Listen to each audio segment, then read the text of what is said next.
সকল প্রিয় ছাত্রছাত্রীরা এডুইন্স এর নতুন একটি ভিডিওতে সবাইকে স্বাগতম। আজকে আমাদের আলোচ্য বিষয় হচ্ছে অষ্টম শ্রেণীর ভৌত বিজ্ঞান বিষয়ে অধ্যায় কয়েকটি গ্যাসের পরিচিতি। চলো প্রশ্নটি কি আছে এখানে জেনে নেওয়া যাক। এখানে আমাদের প্রশ্নটি হচ্ছে একটি রাসায়নিক ভারসাম্য কিভাবে একটি ইলেকট্রনিক ভারসাম্য থেকে আলাদা এবং কোন ধরনের পরীক্ষায় এটি ব্যবহার করা হয়। এখানে আমাদের উত্তরে যেটা লেখা আছে সেটা হচ্ছে রাসায়নিক ভারসাম্য অর্থাৎ কেমিক্যাল ব্যালেন্স, যাকে বিশ্লেষণাত্মক ভারসাম্যও বলা হয়। এখানে আমরা জানি রাসায়নিক ব্যালেন্স মানে হচ্ছে কেমিক্যাল ব্যালেন্স,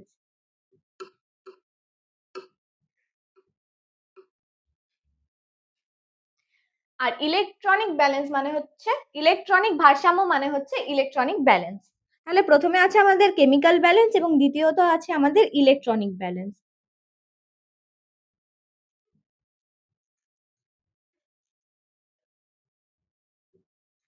তো এখানে যেটা আমরা প্রথমে জেনে নেব যে আমাদের রাসায়নিক ভারসাম্য কোন কাজে ব্যবহার করা হয়। রাসায়নিক ভারসাম্য বা বিশ্লেষণাত্মক ভারসাম্য প্রথমে আমরা ব্যবহার করি এটা নির্ভুলতার জন্য। বিশ্লেষণাত্মক ভারসাম্য অত্যন্ত সংবেদনশীল এবং উচ্চ নির্ভুলতার সাথে ভর পরিমাপ করতে পারে। অর্থাৎ এটা আমরা বিশেষত ল্যাবরেটরিতে ব্যবহার করে থাকি, যেটা ব্যবহারের জন্য কোনো রকম কোনো ইলেকট্রনিক্সের প্রয়োজন পড়ে না। এটার ওজন প্রায় 0.001 গ্রাম বা তার চেয়েও কম হয়ে থাকে। দ্বিতীয়ত আছে হচ্ছে প্রয়োগ।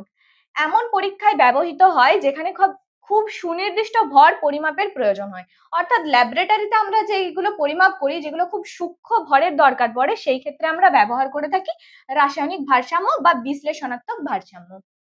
এখানে তারপরে আছে যেমন রাসায়নিক দ্রবণ তৈরি, অর্থাৎ কোনো কিছু দ্রবণ যখন আমরা তৈরি করি সেটা পরিমাপের ক্ষেত্রে আমরা ব্যবহার করে থাকি, বা অল্প পরিমাণে মূল্যবান বা প্রতিক্রিয়াশীল পদার্থের জন্য।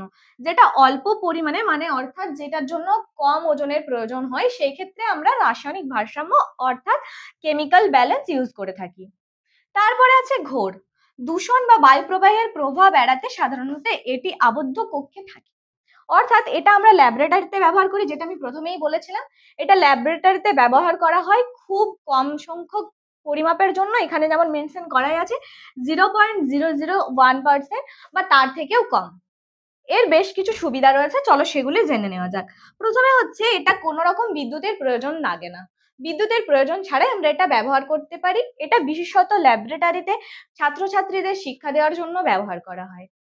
এছাড়া চলো আর একটা যেটা পয়েন্ট আছে আমাদের এখানে, সেটা হচ্ছে ইলেকট্রনিক ভারসাম্য। চলো পরবর্তী অংশে আমরা ইলেকট্রনিক ভারসাম্য কি সে সম্পর্কে জেনে নিই। তো এখানে যেটা প্রথমে আছে, প্রথম পয়েন্ট আছে নির্ভুলতা। ইলেকট্রনিক ভারসাম্য সাধারণত বিশ্লেষণাত্মক ভারসাম্যর তুলনায় কম নির্ভুল হয়। প্রথমেই তোমাদেরকে জানিয়ে রাখি, ইলেকট্রনিক ভারসাম্য যেটা আমি প্রথমেই বলেছিলাম ইলেকট্রনিক ব্যালেন্স, যেটাকে ইংলিশে বলা হয় ইলেকট্রনিক ব্যালেন্স। ইলেকট্রনিক ব্যালেন্স আমরা পরিমাপ করি টোটালি ডিজিটাল ভাবে, অর্থাৎ এখানে নির্ভুল ভাবেই সমস্ত কিছু পরিমাপ করা হয়, ভুল হওয়ার চান্স খুব কম থাকে। যেটা টোটালি ডিপেন্ড করে ইলেকট্রনিক্স এর উপর, অর্থাৎ যেটা আমরা ব্যাটারি বা ইলেকট্রিক ছাড়া ইউজ করতে পারবো না, সেই টাইপের যন্ত্রকে বলা হয় ইলেকট্রনিক ভারসাম্য। অর্থাৎ এখানে যেটা লেখা আছে ইলেকট্রনিক ভারসাম্য সাধারণত বিশ্লেষণাত্মক ভারসাম্যর তুলনায় কম নির্ভুল হয়। আমি বললাম এই মাত্র যে ইলেকট্রনিক জিনিসগুলো আমরা খুব কম পরিমাণে সেখান থেকে নির্ভুল পাই, বেশিরভাগ সময়ই আমরা ওখান থেকে সঠিক পরিমাপটা পাই। তবে বেশিরভাগ পরীক্ষার জন্য যথেষ্ট পরিমাণে নির্ভুল থাকে।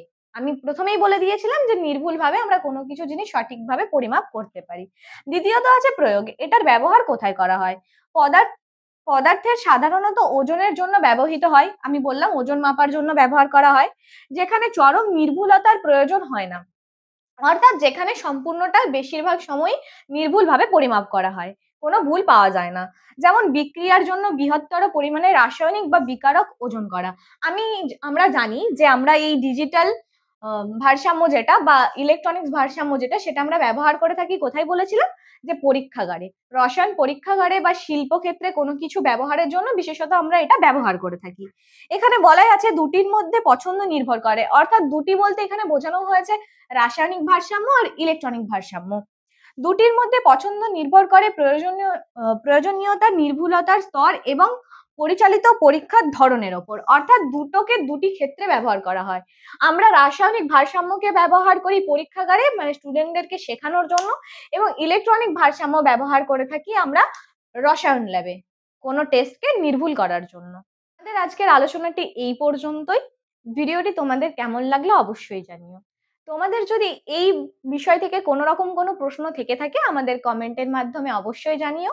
পরবর্তী ভিডিওতে আমরা তার আলোচনা নিয়ে আসবো। এরকম আরো শিক্ষামূলক ভিডিও পেতে আমাদের ইউটিউব চ্যানেল এডুইন্সকে সাবস্ক্রাইব করবে এবং আমাদের ফেসবুক পেজ এডুইন্সকে ফলো, শেয়ার এবং লাইক করে সাথে থাকবে। ধন্যবাদ।